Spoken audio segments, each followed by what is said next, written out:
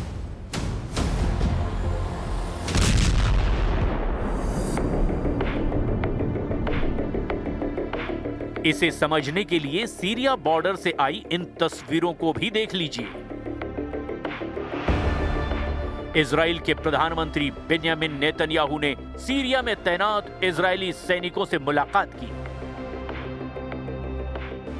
इस दौरान इजराइल के प्रधानमंत्री ने कहा कि ये मिशन न सिर्फ रक्षात्मक है बल्कि आक्रामक रूप से भी अहम है और हालात किसी भी वक्त बदल सकते हैं। אנחנו מייחסים חשיבות עצומה ליכולת שלנו, גם ההגנתית וגם ההתקפית כאן, שמירה על בעלי בריתנו הדרוזים, ובעיקר שמירה על מדינת ישראל ועל גבולה הצפוני אל מול גולן. זו משימה שיכולה להתפתח כל רגע, אבל אנחנו סומכים עליכם. ואנחנו מאוד, ואני מאוד מאוד מעריך את לא רק את מה שאתם עושים, אלא גם את העובדה שהמשפחות שלכם מתגייסות לזה. אני רוצה להעביר לכם תודה, לא רק מממשלת ישראל, אלא גם מאזרחי ישראל, ממדינת ישראל. תודה רבה לכם. ये दौरा ऐसे वक्त में हुआ है जब अमेरिकी राष्ट्रपति डोनाल्ड ट्रंप ने कहा है कि उनकी सरकार इजराइल के साथ मिलकर सीरिया से रिश्ते सुधारने का काम कर रही है। इससे पहले सीरियाई राष्ट्रपति अहमद अल शरा, जो कभी अल कायदा कमांडर रह चुके हैं, उन्होंने व्हाइट हाउस में ट्रंप से मुलाकात की थी। उधर जंग की इस नई आग को F-35 लड़ाकू विमान की भी हवा लग चुकी है, क्योंकि रिपोर्ट्स बता रही है कि अमेरिका सऊदी अरब को F-35 लड़ाकू विमान देने की तैयारी कर रहा है। ट्रंप की तरफ से जब से इस खबर को पुख्ता किया गया है, तब से यरूशलेम में हलचल तेज है। इजराइल की वायुसेना ने साफ कह दिया है कि यह डील उसके एयर सुपीरियरिटी को सीधे चुनौती देती है। इजराइल दुनिया को बता देना चाहता है कि आसमान में उसका दबदबा सिर्फ एक रणनीति नहीं, उसकी राष्ट्रीय सुरक्षा का बेस है।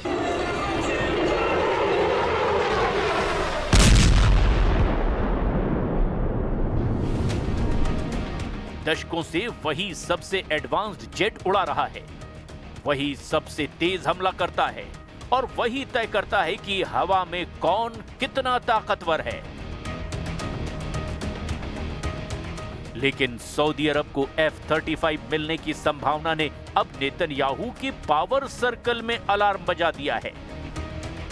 अगर रियाद के पास वही स्टेल्थ जेट आ गए जो आज सिर्फ इजराइल चला रहा है, तो सऊदी अरब के पास होने से मिडिल ईस्ट के आसमान का गणित बदल जाएगा। They're going to purchase F-35s. They're buying them from Lockheed, and it's a great plane. We make, by the way, the best military equipment. You saw that during the Iran little skirmish. We make the best planes, the best missiles. We make the best offensive missiles. We make the best military equipment in the world. अब असली सवाल यही है कि आखिर F-35 पर इतना हंगामा क्यों? क्यों इजराइल का सत्ता गलियारा इस एक डील से बेचैन हो उठा है? इसका जवाब F-35 की उस काबिलियत में छुपा हुआ है जो आज दुनिया के किसी भी लड़ाकू विमान को मात देती है। F-35 कोई साधारण फाइटर जेट नहीं, यह आसमान से गायब हो जाने वाला हथियार है। स्टेल्थ तकनीक इसका सबसे बड़ा कवच है। रडार इसे पकड़ नहीं पाते, मिसाइल इसे लॉक नहीं कर पाती और दुश्मन को पता भी नहीं चलता कि खतरा ठीक ऊपर मंडरा रहा है। यही वो क्षमता है जिसने मिडिल ईस्ट के आसमान में इजराइल को दशक भर से अदृश्य ताकत बनाकर रखा है।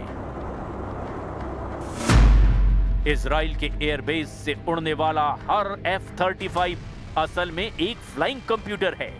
ये सिर्फ बम नहीं गिराता, ये दुश्मन की बातचीत सुन सकता है, कमांड सेंटर हैक कर सकता है और हजारों फीट ऊपर से युद्ध क्षेत्र को ऐसे स्कैन करता है जैसे किसी एक्सरे मशीन ने पूरी लड़ाई की तस्वीर सामने ला दी हो। अब सोचिए, अगर यही ताकत सऊदी अरब को मिल जाए, जिसे इजराइल अब तक अपने पूरे क्वालिटेटिव मिलिट्री एज का आधार मानता आया है, वही हथियार पड़ोस में भी पहुंच जाएगा। और यही बात नेतन्याहू सरकार को सबसे ज्यादा खटक रही है। अमेरिकी राष्ट्रपति की मंजूरी के बाद यह डील अब हवा में नहीं बल्कि जमीन पर उतरने के करीब है। और इजराइल का डर सिर्फ इतना ही नहीं है कि रियाद के पास नए जेट होंगे। डर इस बात का है कि F-35 की टेक्नोलॉजी का एक भी हिस्सा गलत हाथों में पहुंचा तो मिडिल ईस्ट का सामरिक संतुलन उसी समय उलट-पलट जाएगा।